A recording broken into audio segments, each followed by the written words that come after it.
Hola familia, excelente día, qué gusto que nos estés escuchando una vez más. Hoy vamos a hablar sobre el capítulo número 13 de la sexta temporada, que es Lucas y el libro de Hechos. Estamos viendo esta temporada y el libro de Lucas y Hechos como si fueran un mismo libro. Todos, por supuesto, desde la perspectiva de Lucas, a quien consideramos desde el principio que es una persona que ha participado muy de cerca en todo el desarrollo del cristianismo posterior en la segunda mitad del primer siglo y que ha tenido alguna relación con Pablo. También decíamos que no estamos del todo seguros que este Lucas se refiera justamente al seguidor a quien Pablo se refiere, que era un médico, pero pues hay muchos testigos, digamos, de los primeros siglos, escritos del siglo II, del siglo III, que hacen referencia ya a esta alusión. Entonces, por no tener otros argumentos, vamos a dar por hecho que es este Lucas de quien estamos hablando. Así que Lucas está enfocando todo su pensamiento en explicar el cristianismo de la segunda mitad del siglo I. O sea, estamos hablando ya después del desarrollo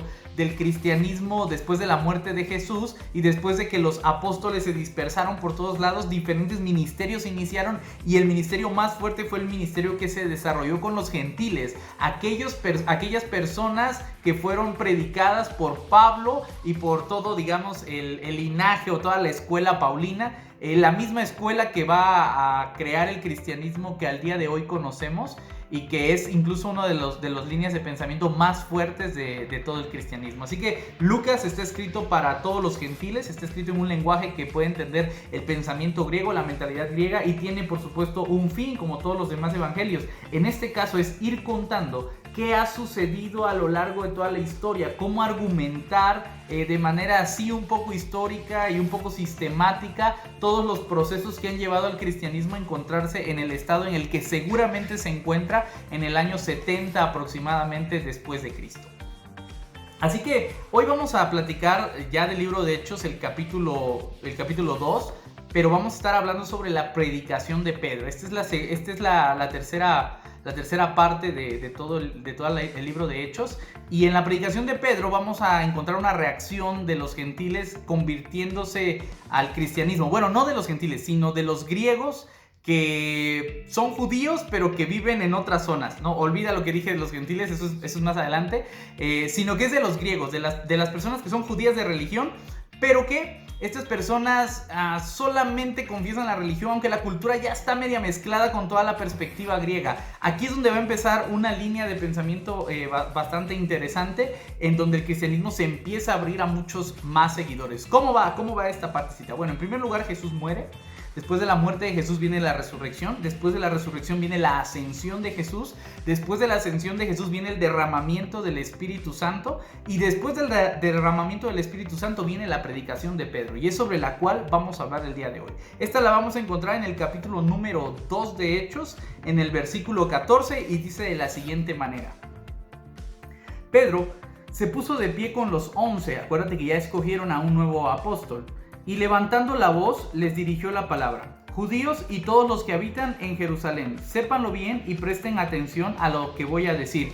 Habían más personas en Jerusalén que no necesariamente habitaban ahí, aunque eran de la religión judía, porque estaban celebrando el día de Pentecostés. Acuérdate que esto era una fiesta de las cosechas, entonces había gente en este lugar a quien Pedro les va a predicar. Estos hombres, dice, no están ebrios como ustedes sospechan, ya que no son más que las 9 de la mañana, eso quiere decir que no es hora de beber, sino que está cumpliéndose lo que anunció el profeta Joel. Se está cumpliendo una profecía. En los últimos tiempos, dice, derramaré mi espíritu sobre todos sus hijos e hijas, profetizarán, sus jóvenes verán visiones y sus ancianos tendrán sueños. Para atender un poco más detallado el tema de Joel, yo te invito a que puedas checar en las reflexiones. Tenemos una trilogía sobre Joel, en donde explicamos un poco en la última parte esta profecía, basado en todo el argumento anterior a lo que Joel se refería. Pero aquí viene algo muy interesante. Han pasado ya muchos años desde que Joel dijo esto, y cuando ahora Pedro lo está tomando para hacer una reinterpretación de este texto. Entonces aquí es bien importante entender cómo va a empezar a armarse el cristianismo a partir de usar textos judíos antiguos y reinterpretarlos. Miren, el texto tiene un momento en el que se dice, un momento histórico en el que bajo su contexto histórico se dice algo. Una vez que ese texto se dice, el tiempo empieza a pasar, el texto se empieza a consolidar como profético y se empieza a reinterpretar poco a poco hasta que llega a un segundo nivel de interpretación. Ya no necesariamente tiene que ser lo que se dijo al principio, ya es un segundo nivel de reinterpretación en el cual se dogmatiza, digamos de esa manera, esta interpretación, se vuelve oficial esta interpretación y queda estandarizada. Una vez que esta interpretación quede estandarizado, entonces existe la posibilidad de que algunos rabís, que son los estudiosos de la ley, puedan comentar, anexar interpretaciones a esta interpretación oficial.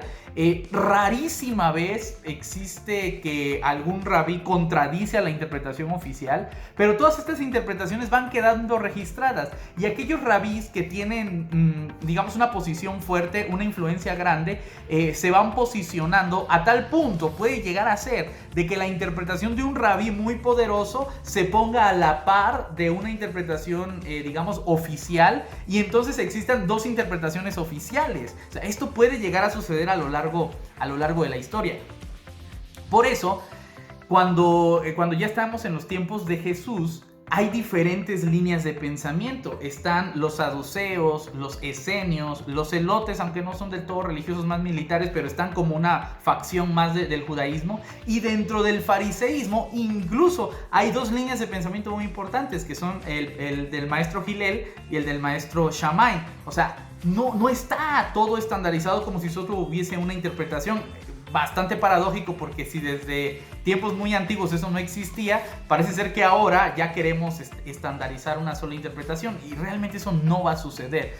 La diversidad de pensamiento tiene su riqueza y hay que saber aprovechar la riqueza en esa diversidad de pensamiento. Entonces, ¿qué me estás queriendo decir, Merari? ¿Que hay dos verdades? No hay dos, hay como 100 verdades, hay como 200 verdades. Todas ellas tienen puntos en común. Esto es muy interesante. Tienen puntos en común. ¿A qué te lo voy a comparar? Mira, te lo voy a comparar a una gama de colores. Digamos que la verdad está en la gama de los rojos. Entonces, si tú me dices amarillo, anaranjadito, incluso tendiendo a morado, esto sigue dentro de la gama de rojos y por lo tanto está dentro de la gama de verdad.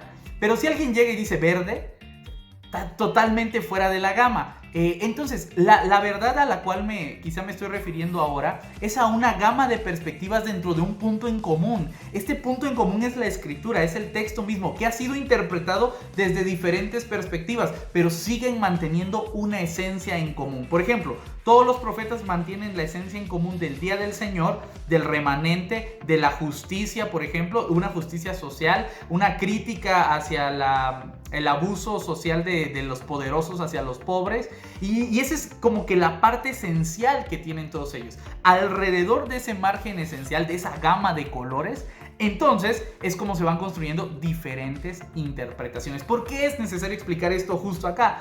Porque lo que Pedro va a hacer en este discurso es reinterpretar unas interpretaciones oficiales que ya existían de textos muy antiguos. En este caso es el texto de Joel, y en el caso que vamos a ver más adelantito son un par de salmos.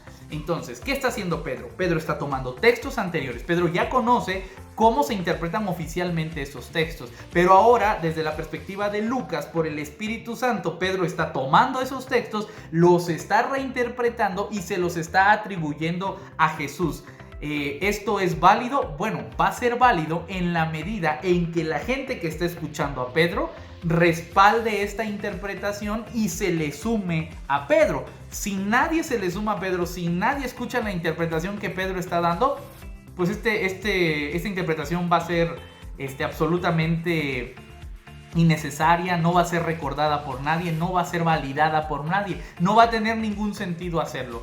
Si Pedro logra convencer a las personas de esta nueva interpretación, entonces, como está permitido dentro del pensamiento judío, el pensamiento de un rabí va a ir escalando posiciones, hasta volverse una interpretación oficial. Esto es muy muy interesante cómo funcionaba, digamos, la estructura de pensamiento y la normalización de un pensamiento en los tiempos del primer siglo. Esto va a seguir sucediendo en los siguientes siglos. Solamente que en los siguientes siglos, para normalizarse, se van a utilizar los concilios. Pero van a seguir existiendo este tipo de procesos. Así que vamos a seguir contando la historia, quizá más adelante, unos capítulos mucho más adelante, vamos a indagar un poco más en este tema de la reinterpretación porque es súper importante, pero ahora bastemos con entender que Pedro está tomando textos antiguos y los está reinterpretando. En este caso va a tomar un texto de Joel y lo va a reinterpretar a la luz de una esencia.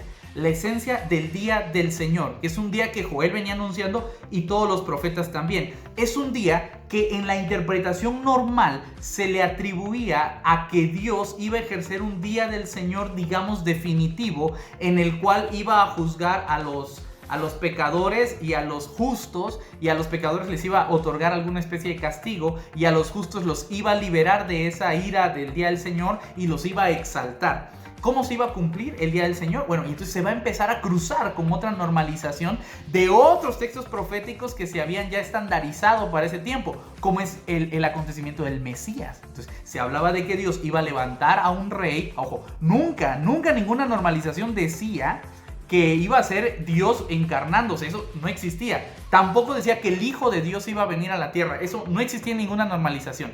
La normalización, el estándar de la doctrina en ese tiempo era que un rey iba a ser ungido por el Espíritu de Dios y este rey iba a llevar al pueblo de Israel a la grandeza, y ese día iba a ser el día del Señor, como otros días del Señor que ya habían habido. Pero en un día del Señor anterior Dios utilizó a Siria. En otro día Dios utilizó a Babilonia. En otro día del Señor Dios utilizó a los persas. Entonces el pueblo de Israel está esperando el día del Señor en el cual ellos sean utilizados por Dios para castigar a las otras naciones, y así era como ellos habían estandarizado su pensamiento. Entonces, cuando viene Jesús, a muchas personas le van a atribuir el título de Mesías. Sin embargo, el discurso de Jesús no era compatible con el estándar que la gente creía del Mesías, un líder militar, un líder que iba a levantar al pueblo de Israel y que iba a conquistar, que iba a traer el día del Señor para imponer la justicia a base de espada. No era parecido a eso, por lo que Pedro, en congruencia con el pensamiento y el discurso de Jesús, ahora se va a levantar y va a decir: el día del Señor, del cual el profeta Joel profetizaba, ya llegó, se cumplió con Jesús. Y no solamente se cumplió en el hecho de que va a haber una guerra, o que el rey ya se levantó, o que nosotros vamos a conquistar a todas las naciones. Se está cumpliendo en el sentido en el que lo dijo Joel, en que el Espíritu de Dios se va a derramar sobre toda carne. Entonces le da un giro al día del Señor muy interesante, pero que está dentro de la esencia, o sea, dentro de la gama de rojos. En lugar de ser amarillo se va a un moradito, pero sigue dentro de la gama. Dice: el Espíritu de Dios va a llenar a todos sus hijos e hijas, y basado en este Espíritu del Señor es como el día del Señor se va a implementar. Es necesario primero que el Espíritu de Dios se derrame antes de que agarremos las espadas, nos subamos a los caballos, hagamos guerra y destruyamos a todas las naciones, porque desde el discurso de Jesús eso no va a suceder. El discurso de Jesús no es un discurso militar, es un discurso incluso de paz. Entonces, ¿cómo vamos a conquistar el mundo? ¿Cómo se va a implementar el día del Señor? La interpretación de Pedro es ahora por el Espíritu Santo derramado por Dios, profetizado por Joel. Entonces, populariza la interpretación de Joel para argumentar el derramamiento del Espíritu Santo en este pequeño grupo de personas que estaban orando en el día de Pentecostés. Es por eso que hoy, cuando hablamos del día de Pentecostés, no lo recordamos más como las fiestas de la cosecha, lo recordamos como el día en el cual el Espíritu Santo se derramó, y por lo tanto el día del Señor ya comenzó. Ya está iniciando el día del Señor, que es un día de justicia. Es un día donde los buenos estarán en el lugar de buenos y los malos en el lugar de malos. Dios va a hacer justicia en todos nosotros. Entonces, ¿por qué no veo la justicia por ningún lado? Porque esto va a tener otra reinterpretación posterior. El día del Señor ya comenzó, pero todavía no ha terminado, ¿sale? Entonces, este concepto de reinterpretaciones lo vamos a tener presente de ahora y en adelante durante toda la historia del cristianismo. Una vez dicho sobre la profecía de Joel que está escrita aquí, voy a pasar a la segunda parte del discurso de Pedro. Dice así: Israelitas, escuchen mis palabras. Jesús de Nazaret fue un hombre acreditado por Dios ante ustedes, con milagros, prodigios y señales que Dios realizó por su medio, como ustedes bien saben. Esta es la segunda parte interesante. Jesús es una persona acreditada por Dios y eso les consta a todos. ¿Por qué? Porque Dios respaldó el ministerio de Jesús con milagros, señales y prodigios. Esto va muy parecido a la teología juanina, cuando Juan dice, ¿para qué son los milagros? Los milagros no son para bendecir a su pueblo, los milagros no son para sanar a sus hijos, los milagros no son para darle un premio al que tiene más fe. No, los milagros en el tiempo de Jesús existían para que creyesen que Jesús es el Cristo. O sea, todos los milagros tienen un sentido y difícilmente, como nosotros lo entendemos ahora, el fin no era sanarte a ti. El fin era que tú creyeras que Jesús es el Cristo. Es por eso que no toda la gente es sanada, es por eso que no hay milagros por todos lados, porque los milagros tienen un fin, ¿sale? Entonces esta parte también es muy interesante. Y este fin, desde la perspectiva de Lucas, está respaldando a Jesús para que sea obvio ante todos que es una persona enviada por Dios. Es enviada por Dios y además va a ir adquiriendo un rango de personas que ya no existían del todo en ese tiempo, que era un rango de profetas como milagrosos, como lo era Elías o como lo era Eliseo, que traían señales y milagros consigo. Ya no se empieza a ver eso hasta que Jesús llega. Empezamos a ver nuevamente este tema posicionado de una manera fuerte en el texto bíblico, aunque históricamente se cree que los milagros y las señales eran un tema, si no tan común, eran cosas que sí pasaban con otros profetas en el mundo judío, por lo menos desde su cultura y desde su historia se cuentan esas hazañas. Pero aquí Lucas está diciendo que Jesús había sido respaldado por Dios y eso era algo que a todos le constaba. O sea, nadie podía decir que no era cierto. Entonces, si Dios respaldó a Jesús y a todos les consta eso, porque todos los que estaban ahí escucharon de sus milagros, vieron de sus milagros, la pregunta es, ¿por qué lo mataron? Esa es la pregunta con la que va a rematar Pedro su discurso. Dice, a este hombre, entregado conforme a los planes y propósitos que Dios tenía hechos de antemano, ustedes lo crucificaron y le dieron muerte por medio de gente sin ley. Aquí está haciendo una sopa de argumentos bien fuertes. Primero, este hombre que fue entregado. Y cuando dice entregado, lo curioso es no que fue muerto va después, así que hay que dividir las dos cosas. Fue entregado y desde el final del libro de Lucas fue entregado por el hijo de perdición. En este caso había sido Judas, lo cual estaba en los planes y propósitos que Dios tenía hechos de antemano. Entonces, para la perspectiva de Lucas, Dios sí tenía en mente que Jesús tenía que ser entregado. Que sí tenía que ser, digamos, entregado a sus enemigos o entregados al pueblo o traicionado por una de las personas más cercanas. Este es el discurso que Lucas está dando. Eso no quiere decir que Jesús tenía que morir. Ojo, estamos hablando de que tenía que ser entregado. Y que en manos de los judíos tenían la oportunidad de reaccionar de diferente manera. Tanto que hasta el mismo Poncio Pilato se va a lavar las manos dándoles otra oportunidad que ellos no van a querer aceptar. Entonces aquí vamos a hacer la división. En primer lugar, Jesús sí estaba predicho desde la perspectiva de Lucas que tenía que ser entregado y tenía que ser entregado por el hijo de perdición. En este caso se va a cumplir con Judas. Pero eso no quiere decir que tenía que morir. Por eso se va a recalcar de una manera bien fuerte la segunda parte.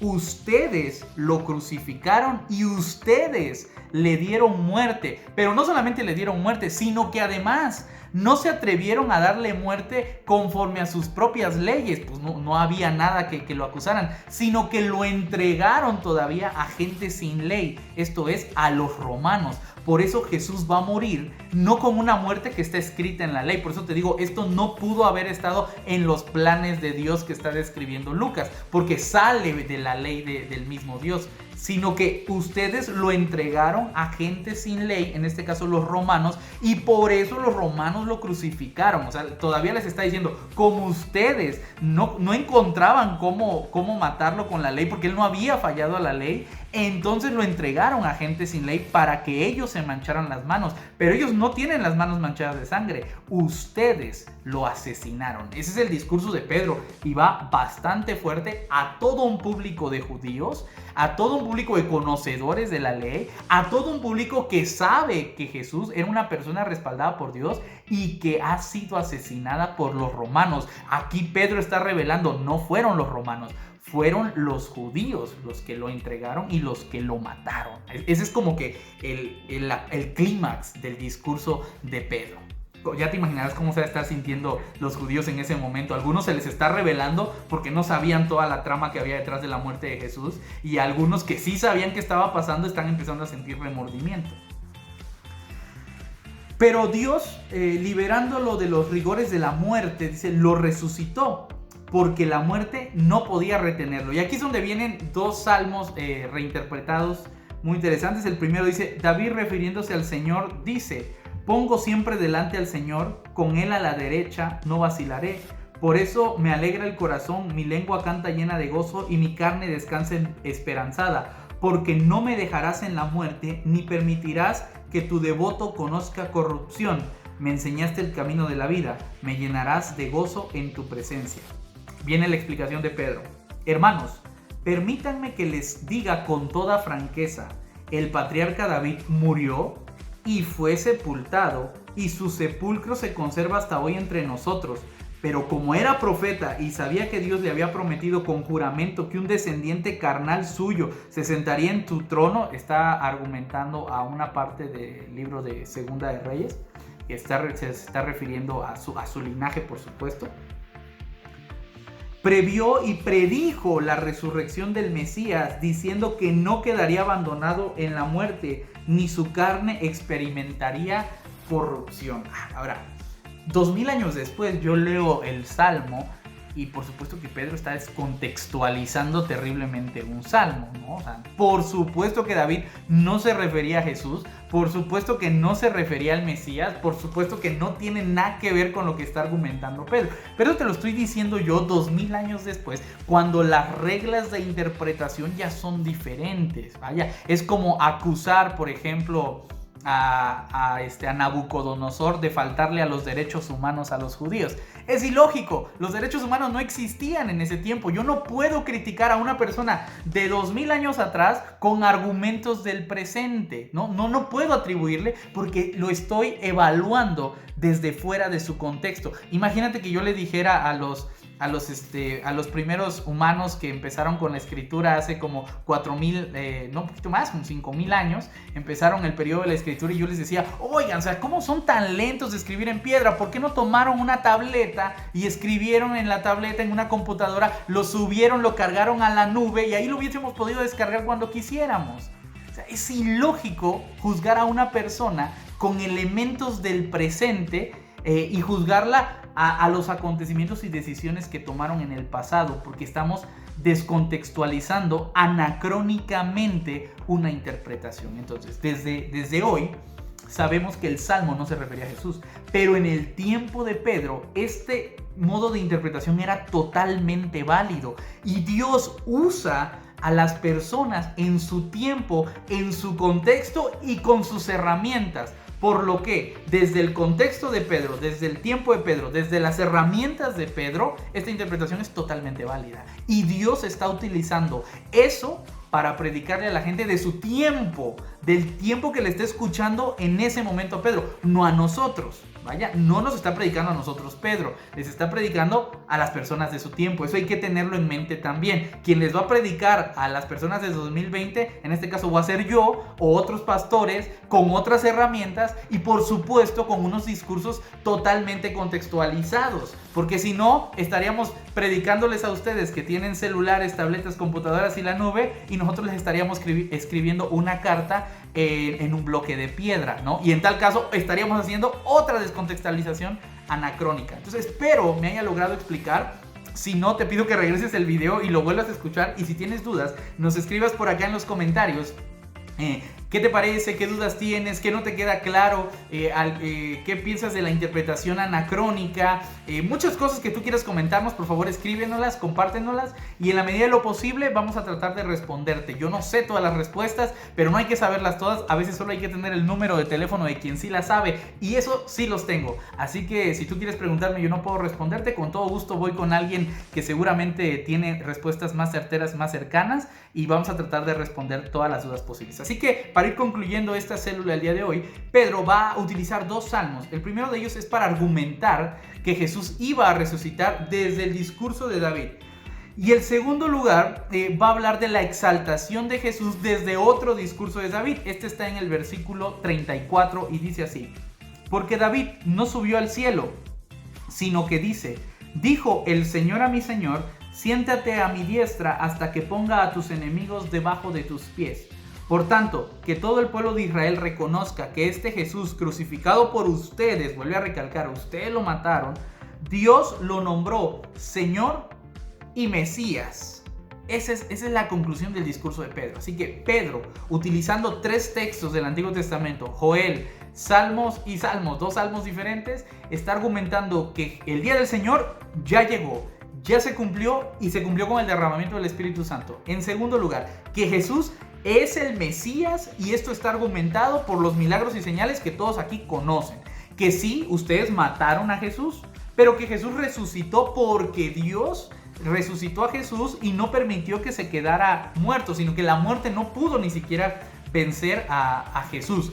Este Jesús resucitado fue exaltado. Otro argumento que el primer siglo va a traer una serie de problemas, pero por lo menos aquí en Lucas parece que de manera inocente lo dice y no hay mayor intención al hablar de esto. Pero dice que Jesús, después de resucitado, fue exaltado y nombrado Señor y Mesías. O sea, vamos a nombrarle nuestro Señor, o sea, nuestra persona al mando, y Mesías. Y que aquí voy a utilizar 2 conceptos que realmente parecen ser sinónimos. Un concepto griego de Kyrios, como el dueño del reino, y un concepto de Mesías, de un ungido. Dentro de la perspectiva judía, acuérdate que hay 2 ungidos. Tenemos al ungido que es un rey y al ungido que es un sacerdote. Entonces el rey sacerdote, que ahora es el Kyrios griego, los dos, todo eso junto, fue nombrado Jesús. O sea, dentro de los cargos de autoridad, Jesús los tiene todos. Todos los cargos de autoridad los tiene porque Jesús ya fue exaltado y ahora está sentado a la diestra de Dios, de Dios, ¿no? A la diestra de quien ahora nosotros llamamos el Padre. Esto también va a dejar otros huecos argumentales, digamos, que más adelante en los primeros siglos van a defenderse de manera apologética. O sea, Jesús y Dios son uno mismo. Si son uno mismo, ¿por qué está sentado a la derecha y no están sentados en el mismo trono? Jesús regresó en forma de hombre al cielo. ¿Fue exaltado después de su muerte o él ya era exaltado antes de la muerte? Y bueno, vienen una serie de preguntas que si a ti te gusta esto, vas a tener por dónde comerte el mundo con un montón de textos de la patrología del siglo 1, 2, 3, 4, 5 y todos los concilios que vienen que van a hablar sobre cristología. Ahora, bástenos con entender que el discurso de Pedro está argumentando que Jesús ahora es el Mesías y que este discurso se puede dar por el derramamiento del Espíritu Santo que se acaba de dar en el Pentecostés, que es el inicio del reino de Dios. Este es el discurso de Pedro. Concluimos de la siguiente manera. Versículo 37. Lo oyeron, los que oyeron, les llegó al corazón y dijeron a Pedro y a los apóstoles, ¿qué debemos hacer, hermano? Pedro les contestó, arrepiéntanse y hagan bautizarse invocando el nombre de Jesucristo para que se les perdonen los pecados y recibirán el don del Espíritu Santo. Y aquí está encerrado todo el discurso evangelístico de Pedro y de los primeros cristianos. En primer lugar, este discurso le tiene que llegar a la gente al corazón.